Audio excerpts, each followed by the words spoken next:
Okay, here we I go. have a question for Christians that believe in hell and also believe in an all knowing, all loving, all powerful God. Jeremiah 1:5 says that before you were in your mother's womb, before you formed, I knew you. So before God forms this human in its mother's womb, does God know if that human is going to go to hell or going to go to heaven? Absolutely not. And if he does, he knows he's going to heaven. We were all predestined to heaven, just sometimes it takes an infinite amount of time to get there. Sometimes it takes an eternity to get there. But no, he's not. He doesn't know that he's going. No, the future is unknowable in its nature. When he creates a little baby, the baby has a lot of free will, and the baby hasn't made his choices yet. So you don't know what those choices are. It's unknowable. You can make a guess, and the guess is he's going to go to heaven because we're optimistic. But ultimately, he's his own character. He can do his own thing. So don't exaggerate God's omniscience. It's not like that. Sorry. It's dynamic omniscience, which is God's active and complete knowledge based in a temporally present perception of reality, accounting for the various epistemic categories of knowledge in light of its cognate expressions. God has an infinite view of the future that's not precise. If God doesn't know, Not entirely. then God is not all knowing. Yeah, like I just explained, he's not all-knowing. And if that God does know and chooses to create that human anyways, he is intentionally creating humans that will suffer for all of eternity. That's fine. Yeah, she's right. Yeah, that's fine. That's kind of like the God of Calvinism. Very, very wicked idea. But this question itself is pretty dumb. And that individual does not actually have free will because he doesn't actually have free will. God knew. Okay. Again, yeah, God does not know any of this ahead stuff. of time when he was creating them that they would end up going to hell. And it's not the only thing God doesn't know either. And that person, there's a lot of things God doesn't know. You should see the questions that he asks himself at night.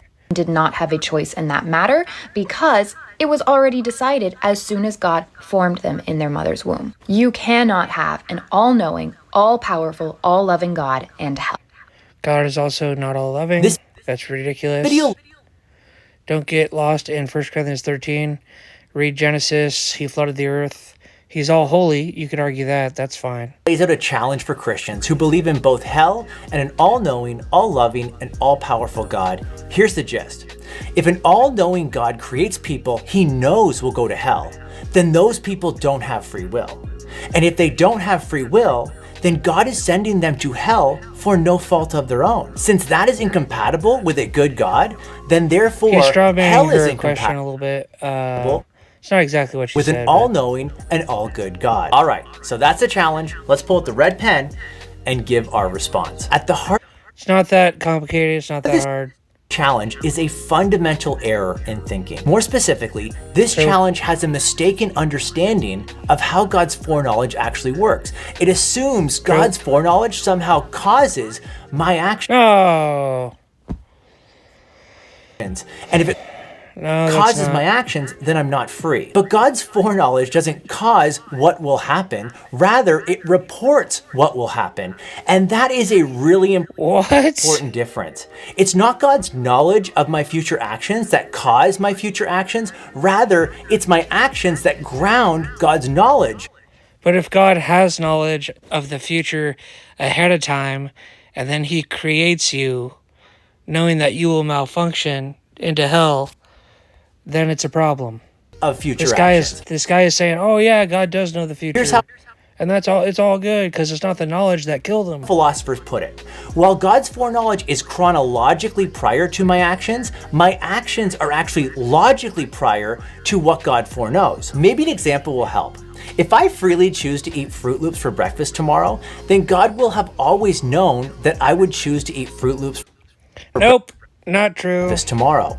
However, if I freely choose to eat Cheerios for breakfast instead, then it would be the case that God will have always known I would absolutely wrong. It's a bunch of nonsense what this guy's saying. Cheerios for And I could see why the girl hates God after this answer. Wicked, wicked, wicked, and stupid, stupid, stupid. Breakfast tomorrow. Now, how God actually knows the future All the philosophers, stupid, stupid, stupid. is another question, and your answer will depend on known. I would freely choose to eat Cheerios for breakfast tomorrow. Now, how God actually knows the future is another question. That's true. And your answer will depend on whether you believe God is inside or outside of time, or whether you hold to an A theory or B theory of time. That's fine. And we'll need to do that in a separate video. But Yes, for this we do. response, here's the key takeaway. Just because God knew what you were going to do before you did it doesn't mean you didn't have a choice in the matter. You choose your Remember, God sees the future in probabilities, not in absolutes. He probably sees the rainforest in absolutes, but action. And when you choose to commit more like outer space, right? You can have absolutes. You're not going to want to. I mean, I don't think God gives, like the planets free will or whatever, but He gives you infinite free will. So it is up to you to make your own decisions. times, you deserve the consequences for those actions. That's what hell is all about. A just judge punishes people for But their like I know what you're gonna do before you do it. So if I know what you're gonna do before you do it, then you better believe God knows what you're gonna do too. So in that sense, yes, God knows the future and He knows what you're gonna do. moral But the farther out you go, the harder it gets for me and for God. crimes. Ironically, this video attempts to show an incompatibility between hell and an all-knowing and all-good God. Yet it's precisely because God is all-knowing, He knows every moral crime you've ever committed, and it's precisely because God is all good, He cannot let injustice go unpunished. It's precisely because of those two things that hell exists. Okay, that was a great video.